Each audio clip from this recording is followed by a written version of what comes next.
And welcome back to another episode of the Insight and Offsides podcast. I'm joined with the greatest and most renowned media personnel in all of the United States of America. He is the man, Tristan Pharis. Maybe one day.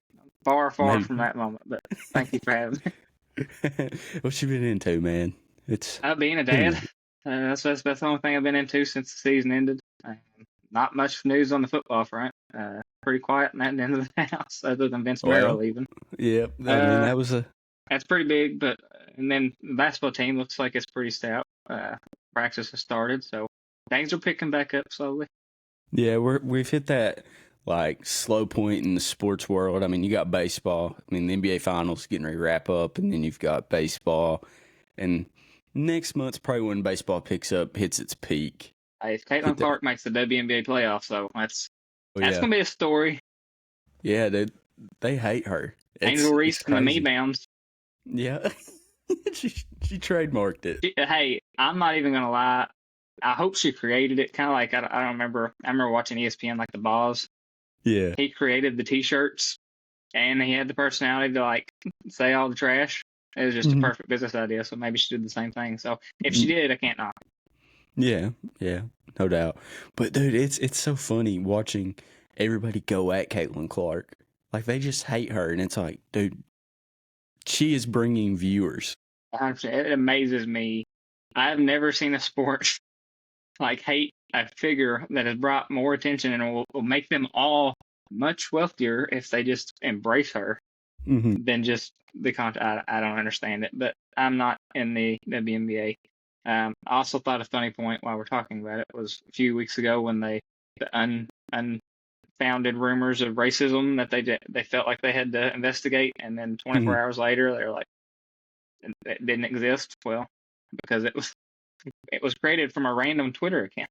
Yeah. Imagine the NBA or the NCAA, the NFL putting out like a formal letter of an investigation from NBA Centel. Like, yeah, he's been on a run.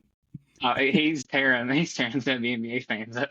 Man, like honestly, even going back, just speaking of Centel, dude, when they dropped the Luka trade, I thought it was them. Like I thought he had changed it, made his account Shams, and dropped it. Luka got traded to the Lakers. That was the craziest. Like for me, that 3 to 4 hour period, because that was the same day as the Kentucky-Arkansas game.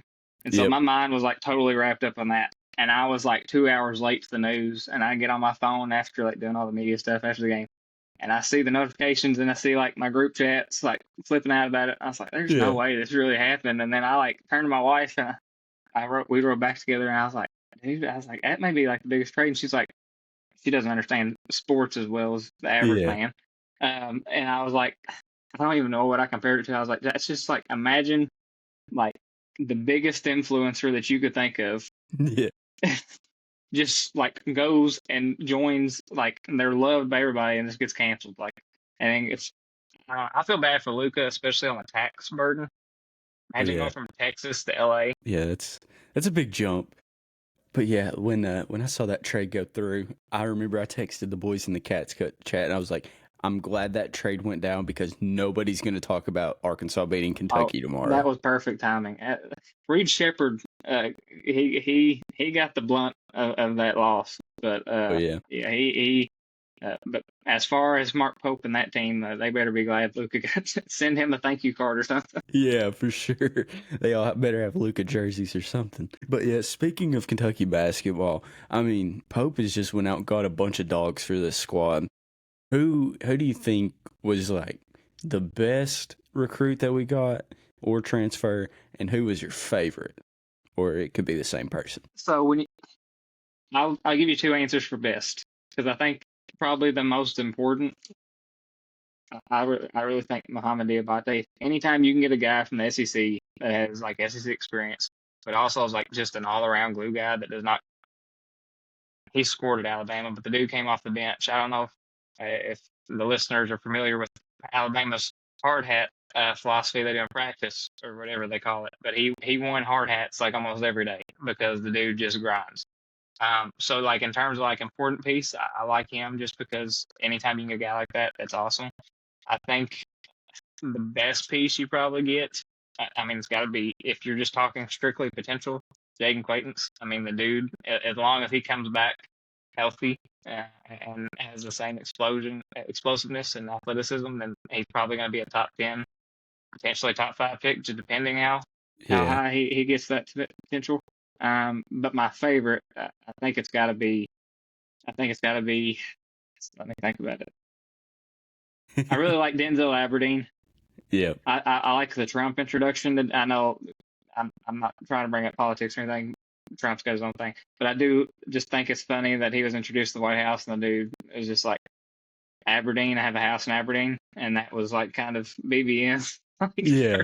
Like they knew about him, but then that. But I think he's going to be good, just because I mean, at Florida, he was, especially towards the end of the season, he started a few games. He started really catching on. And at the end of the national championship, the dude's in the game. So anytime you can bring a guy that was a key part of winning a title, that's pretty important. Oh yeah, no doubt.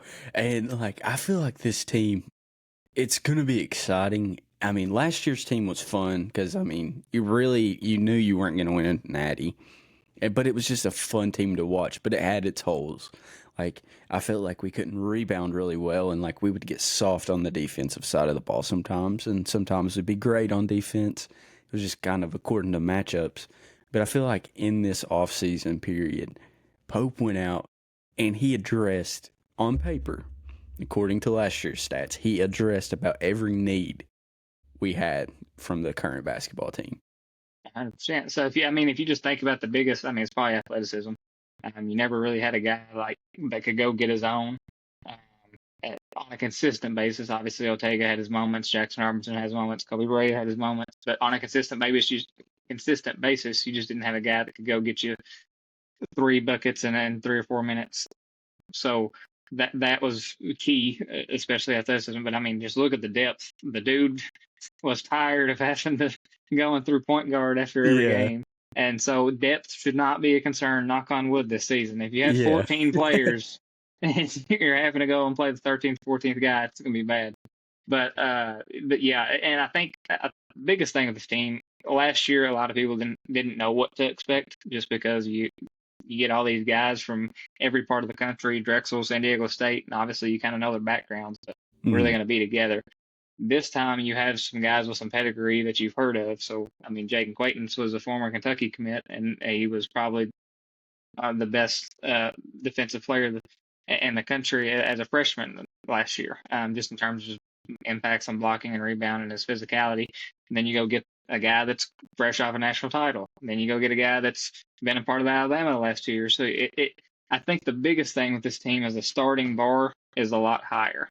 But I also think that while that bar is higher, the potential is even higher too. So one thing with the team that I think a lot of people are definitely validated at being excited, but there are going to have to be some players take steps. So there's not really a complete superstar that was a superstar last year. And you're not really going to find those guys in the transfer portal that often. And if you do, they don't always pan out. Look at Hunter Dickinson. So, but you are going to have like guys like Muhammad Diabate and Denzel Aberdeen that didn't start at a consistent basis at previous schools, have to take a step up into starting roles most likely. Jalen Lowe is going to have to become more efficient. So there's definitely some work. But if I trust any staff, it's going to be Mark Pope after the evaluations he made last year. And I mean, he took that team to the Sweet 16, and that's just insane. Yeah, no doubt. And I think getting back Oweh, like, I was confident in the team because, like, I mean, at the time, there was some, like, he's going to the draft, he's going to come back, and there's just a little bit of uncertainty. But, like, I mean, looking at it without him, you're like, okay, it's a solid team, but there's not that guy. And then when he came back, after the strides he made in February and March, I was like, okay, he would be our leader. Because, like, the dude stepped up when we needed him to, and getting him back this year, like, when I saw the announcement, saw the video, I'm coming back, I was like, let's hang up banner 9. Like, and I'm usually not the guy that jumps, like, bring me the chip, but, like, I feel it. Like, I know I'm a little too cocky right now, a little too hopped, but, like, anything less than number 9 next year, be disappointed. Well, I can't go as far as saying that. I love Nah. it. But yeah, I mean, Ortega going into last year, he was the kind of the player I was like, I thought he would surpass most people's expectations, but I didn't know what to expect of him. And so he far surpassed I didn't expect him to be a leading scorer, the most consistent player by far. So this year, I mean, he's going to be coming in as a preseason All-American on one of the teams, probably All SEC pick in preseason, and maybe even a few votes for SEC Player of the Year. So I mean, he's going to come into this season with the expectations, and I think it's just pretty cool. It didn't really happen much in the Cal era where a guy that important to the team came back. Obviously, it happened with Oscar here just a few years ago, but in terms of on a consistent basis, it just didn't happen. The Harrison twins, Willie Cauley-Stein, a couple in there, but I think Kentucky fans I'm not saying need to get used to, but Mark Pope's kind of philosophy, he really wants guys to return. And if you look at this season's roster, there's a lot of guys. I think Ortega's the only senior. So, I mean, you have a ton of guys that could play another year. So, I mean, Jalen Lowe, Mohamed Diabate, Jaden Quayton. You have 5, 6, 7 guys that could come back next year. And that's kind of that potential to return and kind of keep the same core of players is really important for Mark Pope. And I think I didn't expect this kind of roster in year 2, so I'm really impressed. So if year 2 doesn't end with number 9, year 3 that's the goal. Hey, listen, I was just kidding a little bit about that, but like I think my ceiling for the team is number 9, but I think the floor is an Elite 8. Like just getting to the Elite 8, I think that's the floor because I mean there's just so much talent. Pope's kind of already instilled himself at Kentucky. He returned a few players, like you said, and I just the team's so deep on paper, but that's the thing about the offseason. We can always say this team's so deep, but it all matters when they hit the court. If they mesh well, if everybody knows their assignment, nobody lets an ego get in the way, because that's the biggest thing is keeping egos in check. And I think Pope does well with that, but once, he gets it kind of more established and we start getting more kind of top players, we'll see how that goes, but I'm excited. Yeah, and I think everybody should be excited. I mean, it's year 2 of Mark Pope. If anybody expected a Sweet 16 in year 1, I want to meet that person because I didn't know. My expectation was win one game, just win a game in the tournament. So anybody that expected to go to Sweet 16, I want to meet them. This year, obviously, I mean, it's got to be you got to take the next step. You got a better roster, so I mean, Elite 8, I think would be most people's at least bottom expectation. So I think that's the way it is. But I just think the one thing I know a lot of people are touching on the depth, and that's awesome. Like especially after last season and like Kentucky's injury history last 5 years. But when it goes to the tournament, this team's got to have 7 or 8 guys that can perform at any given moment.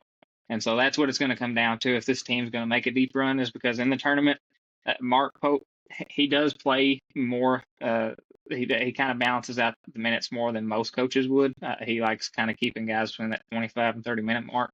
But I don't see Mark Pope playing 11, 12, 13 players in the tournament. Maybe 8 or 9, I think, is what Kentucky will probably play. I think if you look at Florida last year in the tournament run, I think they most ever played was 8 in a game. So it's just kind of different. I mean, that depth, great to have, but over the course of the season, Kentucky's really got to have 7 or 8 players kind of step up and become those 7 or 8. Yeah, for sure. And I'm excited for it. But before basketball gets here, we've got another sport that's coming up in about 2 months at the end of August. Yeah, they'll be there on the field. Barely. Yeah. So when you saw the Vincent Marrow stuff, what what was your first reaction to it? To be honest, I kind of just laughed because this has been something that's been a continuing theme. It's basically become a routine at this point. Every year, Vince Marrow turns down this job, turns down that job. He turned down Louisville in December. It's become a routine. It's become a pattern. So when I seen it, I just kind of laughed. Like, you've had all these opportunities to leave, and the one you take at is one you just passed up like 6 months ago. So something's changed in that 6 months. But it's also like, I want the fans to love me. Like, you can't expect that love when you go to the school that you have talked trash about and hated the last 12, 13 years.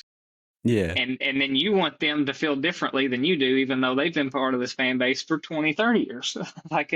That doesn't make sense. So I know, honestly, I can't blame him, Mhm. just because, I mean, I think you kind of, I hope I'm wrong about this Kentucky football season, but I just do not have high hopes. I don't know very many that do have high hopes, that are not delusional. So I think the kind of the quiet, it's not quiet confidence in my opinion. Yeah. It's kind of like this could be bad, even if this team is slightly better or even the same caliber as last year. The schedule's just so difficult. I mean, you're going to play 4 top 10 teams. So I mean, it's just really difficult. And then kind of like your cupcake games. Toledo's not a cupcake. They beat Mississippi State by 24 last year, and they got Yeah. better. So this football season, but Vince Marrow, he kind of probably, if you're looking at his career, if Mark Stoops is done after next year, then that's probably when he's going to be leaving. So if he kind of thinks that's what's going to happen, then I can't blame the guy for going to another Mhm. Power Five school with the potential of going to a playoff. That being said, he went to Louisville. I hope they die. Yeah, for sure. And I think it's just like if he had went anywhere else but like Louisville or Tennessee, people would have been like, okay, cool, go Vince, like go be great. Like But Michigan, like he passed up the yeah, Michigan job a few years ago, and I mean it was before the national title and everything. But like if he would went there, like he would still be looked in high regard here. Like you can't blame the yeah, guy for going to Michigan. Going to Louisville is a different story. yeah. Like you just can't do that and just be like, I hope they still respect me. Like, bro, you have been in this rivalry. Like You know how it is. Rick Pitino has the benefit of winning two, one national title and going to 2 Final Fours in Kentucky and kind of revitalizing Kentucky basketball.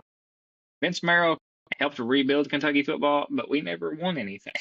Yeah, Like I'm like not saying few there bowl wasn't games. some impressive seasons, but I mean his goal the last since what 2020, 2021, even probably before that, I think 2019 when they won 10 games for the first time was let's go win the SEC. And they just never did it. Like I don't expect that from Kentucky football. I'm not delusional. I think 7, 8 wins is feasible. You're in the SEC. Like there's going to be some down years. There's going to be some years you get 9, maybe 10. But Hmm. 7, 8 wins should be the average expectation. I feel like so. Um, that happened, but it's not happened in the last few years. So I think Kentucky, in terms of what he meant, I think it's a lot less because it's more portal um, Hmm. oriented now. I think he was really important to the high school recruiting class, but I think somebody pointed out that if you kind of look at Kentucky's recent high school recruiting classes, they've not been that great. And if Yeah, you also look at the Kentucky's best players throughout the Stoops era, I think 4 of the top 20 Vince Marrow actually recruited. So I'm not saying he was overvalued, but there is some truth in those numbers. yeah. Yeah, for sure. And like you said earlier, it could be just a sign of Stoops being gone next year. And, that would mean a vacancy at the head coach position. Who's like a name? I know there's like one that most Kentucky fans love, but like, is there I any like it other? too. I like Johnson Paul the most, but I think Brad White. I think he'd have a shot at it just Mhm. because Brad White and Mitch Barnhart seem like guys that would go less together, and Mitch kind of just loves guys like Brad White. Yeah, So I think those two would kind of be the heavy hitters. I can't remember the wide receiver coach at Ohio State's name. Mike Hartline. Mike Hartline, I think he would be up there. I know there's a guy at Oregon that was kind of rumored. So I don't know if you'd leave Oregon to come to Kentucky, but maybe for a head coaching job in the SEC, you would. My But I bad. think those, Mike Hartline's the Kentucky quarter or whatever he is. He used to it play was his Kentucky. brother. Brian Hartline. Yeah, there we go. As I said, Brian Hartline. I think those are the three. Like, I'm going to be completely honest. The kind of the football, I said some things last fall that made them angry. So I haven't really been in contact with a lot of Yeah. people since then. So I got to do my job, unfortunately. That doesn't Yeah. make everybody happy sometimes. But those three, I mean, just personally, I like all those three. I prefer Summerall over both of the other options just because the dude, I mean, he had Tulane and Troy in the playoff conversation. So, Hmm. I mean, if you can take two I'm not saying he will put Kentucky in the playoff conversation right away, but I think just kind of the climate and what he builds, it's proven at two different programs. And if you're looking for a guy that loves Kentucky, that probably would. I'm not saying Kentucky is his dream job. He wouldn't leave elsewhere, but the dude played here and he coached here. It's if you're trying to find the Mark Pope-esque hire for football, it's him. Yeah. See, I've got three coaches or four, I'm sorry, that I like, and you named two of them. See, I love John Summerall. I think he'd be the home run hit. Fan base would be back. I mean, I don't know if it'd be to like the Pope type standard, like be back, but like you'd have a lot of guys. Kentucky basketball is different. Yeah. And then Brian Hartline, dude can recruit, best wide receivers coach in the nation. Just look at all the guys he's brought at Ohio State. Could you imagine a Kentucky football team that could throw the ball outside? I mean, there's been one or two, amazing. but consistently. Yeah. And then another guy I like, these two are kind of like long shots just because they're not in college football anymore. But Cliff Kingsbury, I think he's an offensive genius. And I think that we need an offensive guy because I feel like we've had defensive guys for too long. And we need a guy that can concentrate mostly on that offensive side of the ball. And the dude's coached some of the best quarterbacks in the NFL now, like Patty Mahomes, Baker Mayfield, a few others. And then the other one is Tommy Rees, offensive coordinator at the Browns, coached under Saban. And I mean, I don't know if it was the scheme because Milroe got sacked a lot, but I feel like he holds the ball and he runs into sacks. And then they had Walford there at Alabama that year. He was the OC. What? Kentucky gives that guy extensions. What? So I think Tommy Rees would be a good candidate depending on how this season goes with the Browns. I think if they look good on offense, then I'd consider it. But if not, there you go. I think we just have to do better. We just can't make a Bill Belichick hire and make it like have a circus around it. That's the one thing we can't do. We can't have a Jordan Hudson situation. Yeah, no doubt. And like last year I was like big on the Signetti thing, like because they were doing good with Indiana, or he was doing good at Indiana, and then they offered him that extension, and then I was just like, he is kind of old. Like he's like 66, 67, something like that, and like we need a guy that's like 30s, 40s, like a guy that can like, connect with the team, connect with the fan base, and just be there for a minute. I can't hear you. Can you hear me? Can you hear me? Yeah, there we go. Okay, I don't know what happened. You're good. Yeah, I said that, and then it just went blank. I thought it was my earphones for a second. That's why I grabbed those. Yeah, I don't know what happened. I just put my earbud in and it still worked. All right, sweet. All right, what'd you say? We'll cut back to that. What was the question? Okay, so we'll go cut back to that. So yeah, getting some younger guy in the program is important. I think I never thought Kentucky would have the longest tenured football coach in the SEC, which has been kind of impressive in Stoops' part.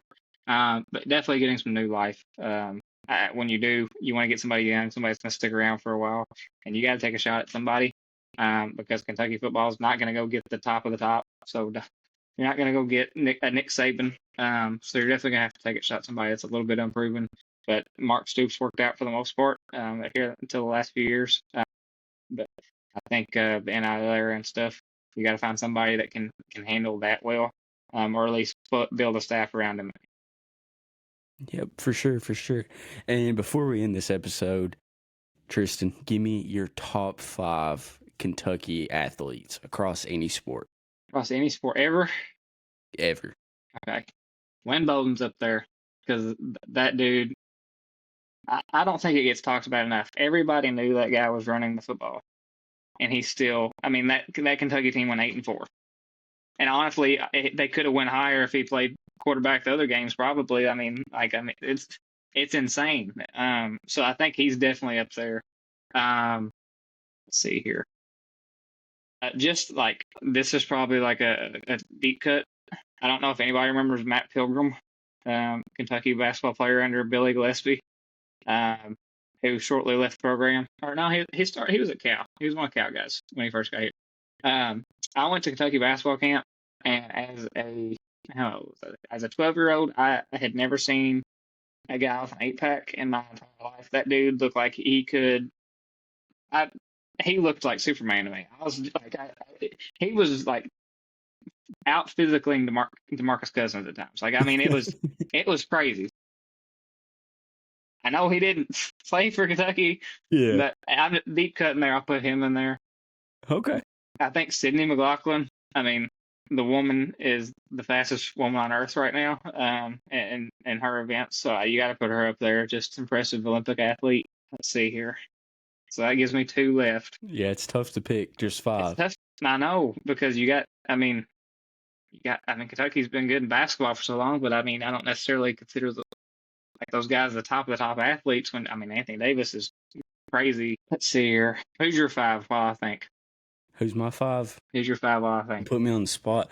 See, I don't go for just like pure athlete. I go for just like, just crazy ability. Like, I put Wandell up there because I thought, dude, he was crazy. I know a lot of people are going to hate this, but I think Ray Davis is the best back we've ever had.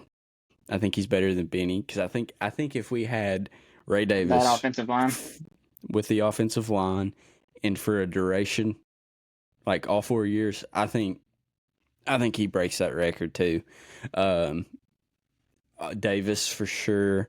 One guy that I loved growing up, and I thought he was like the greatest basketball player ever, John Wall. And then pretty quick. Yeah, I mean, I was like 10 years old when he was there. And like, the shoes come out, he's just like hopped up.